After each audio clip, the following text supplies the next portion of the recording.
having a baby and you're doing 80 going home, you're not thinking about the speed limit, about the consequences of the ticket or your insurance or injuring somebody.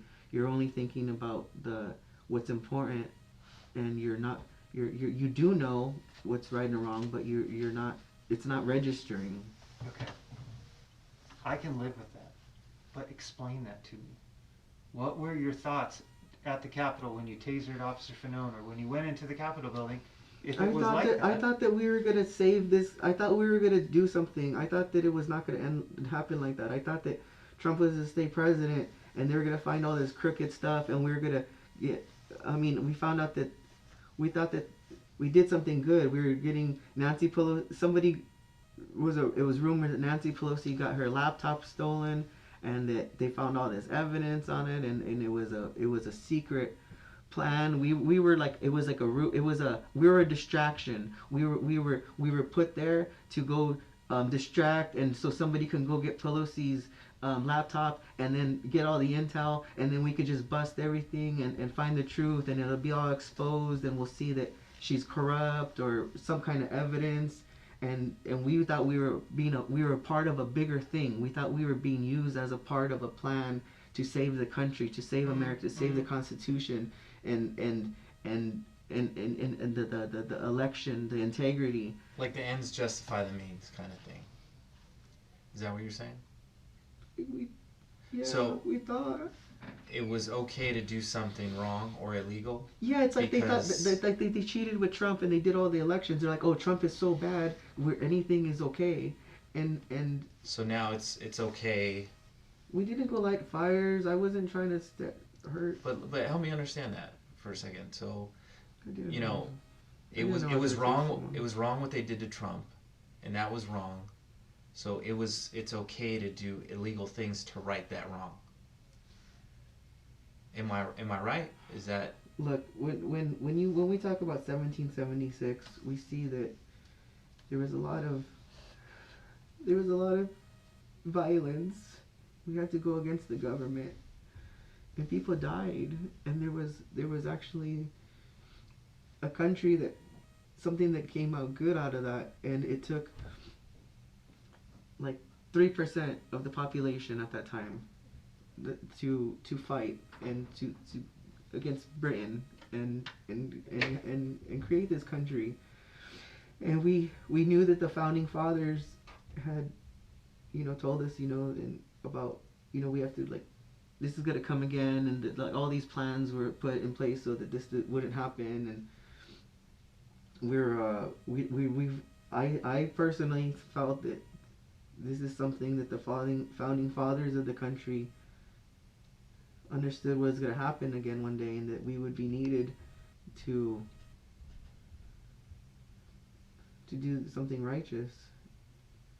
And I didn't think that I was going to be the bad guy. Danny, did you feel like you were the 3% here? Like those people that stormed the Capitol, that those were patriots. Those are people who are doing that because they were the 3% that were going to free our country from fraudulent politicians and schemes of evil people, so that way we could have a republic that was going to be whole again. Is that what you thought? You thought you were that 3% guy. I know, man. I know. It's okay. I'm sorry, guys. No, we know. Look, listen. So sorry, we know you thought that you were that 3% guy. I'm so sorry. I didn't know that we were doing the wrong thing. I thought we were doing the fucking right thing. I thought we were gonna be... I'm so stupid. I thought I was gonna be awesome. I thought I was a good guy. I wanted to... my whole life, I've been, oh, fuck the police. I really have. And I started to be...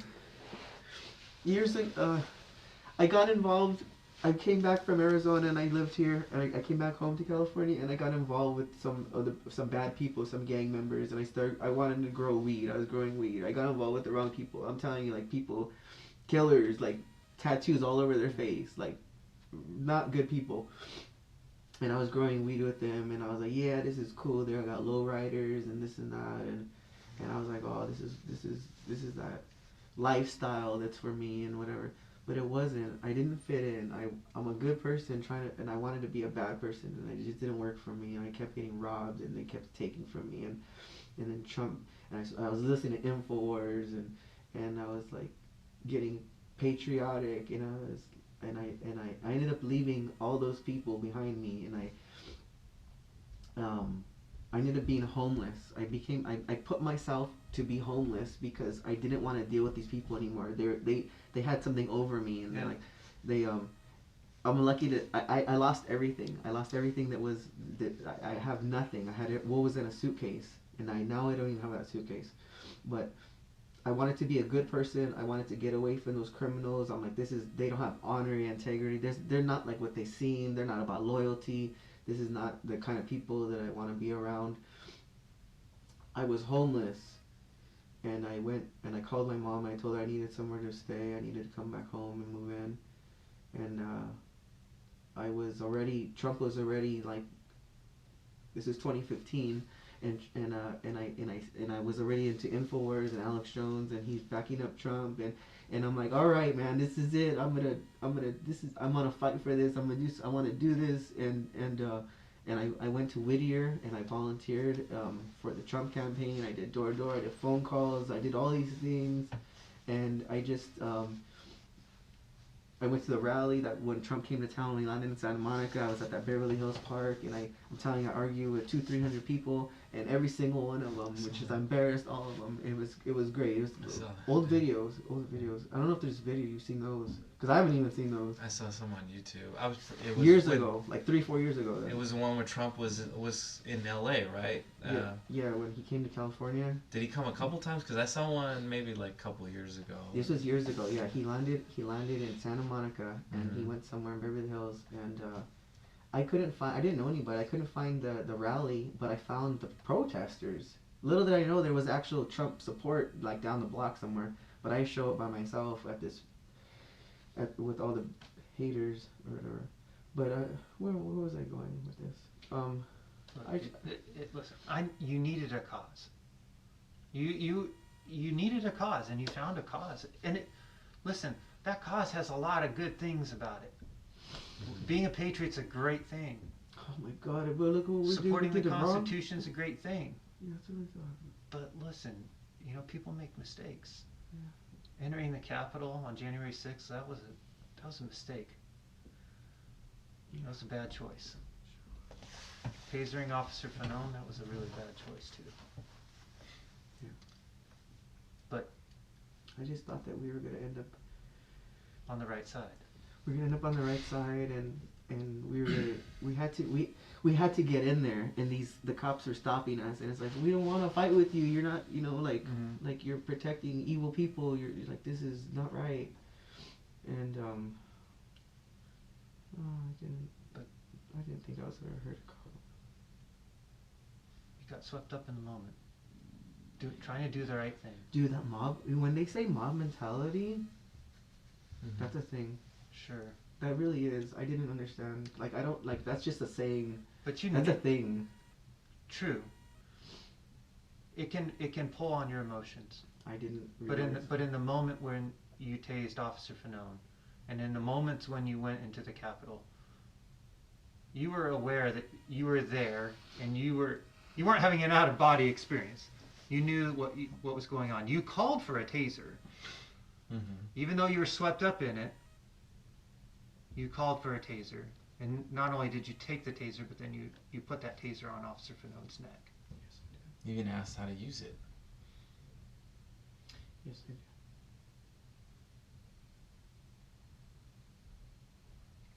So what happened after? Did you walk in through the Capitol? No, I mean, I went in, and then everybody started leaving, like everybody went in, and then next thing you know, everybody was gone. And some girl was like, "Hey, everybody's leaving. Everyone's gone. Why?" And then I go, "Ah, the cops." And we just ran out of there.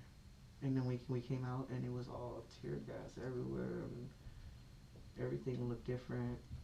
Everybody was gone. It was nothing but law enforcement, and there was patriots just throwing up and choking and crying. And Did you take anything from the Capitol? no, You didn't take anything out from inside the Capitol building at all? no. If I told you we have a photo of you, Somebody gave that to me. There was like a pouch with an orange strap on it. yeah, I don't have that anymore. how'd you get it? Some guy gave it to me. He had two of them. Was he inside the Capitol when he gave it to you? No, he gave it to me on the outside when we took the picture. Okay. He had two pouches under a jacket or something, and he didn't feel. I don't think he felt. I think he felt he was gonna get caught or something. How did you get rid of that pouch? I gave it back to him.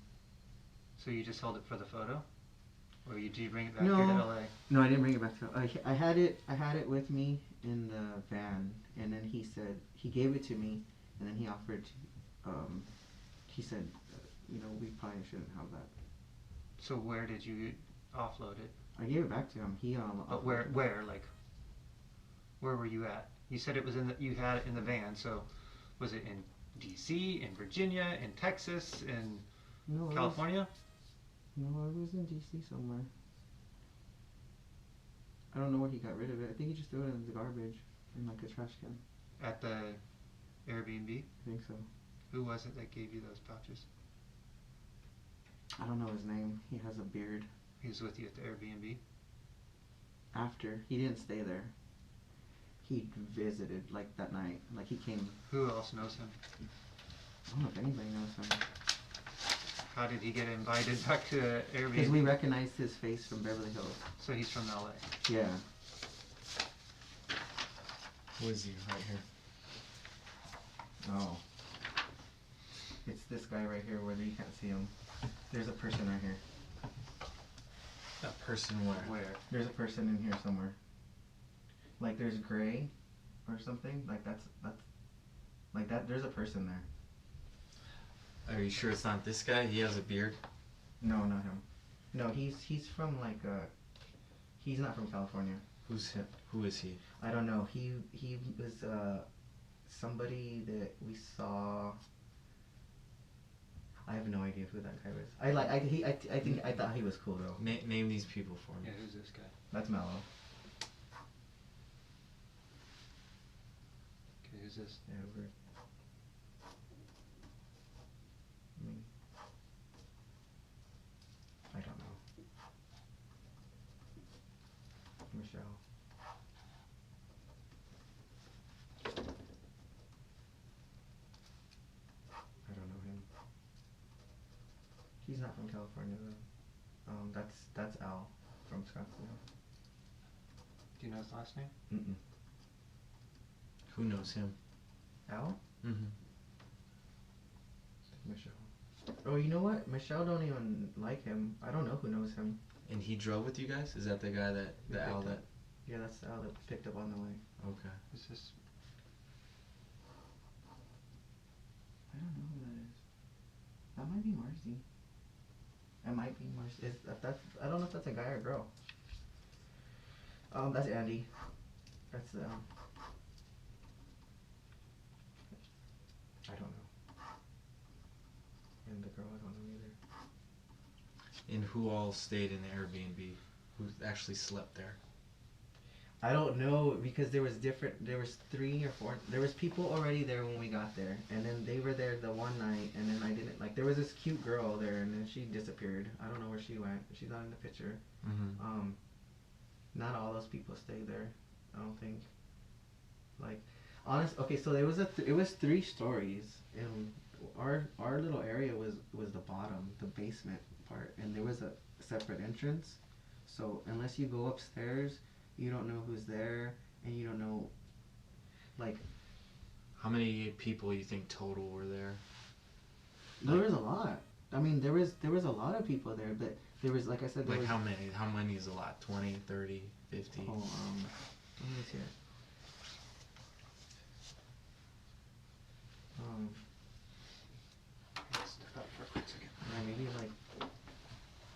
than 20.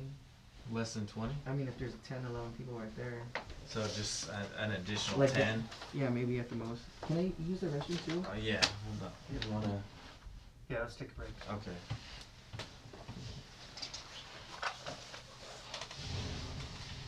Go ahead and slip your shoes on. Okay.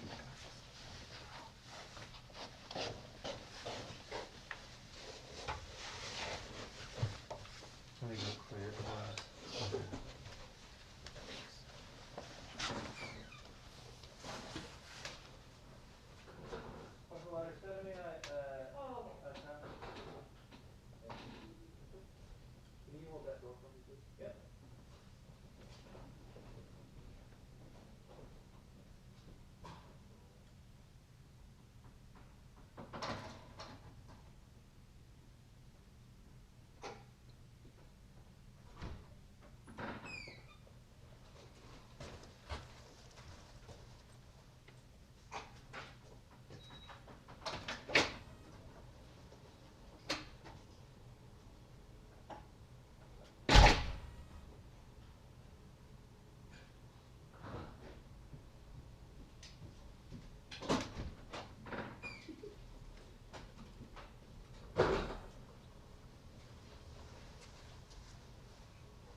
Can you do that real quick because I need it?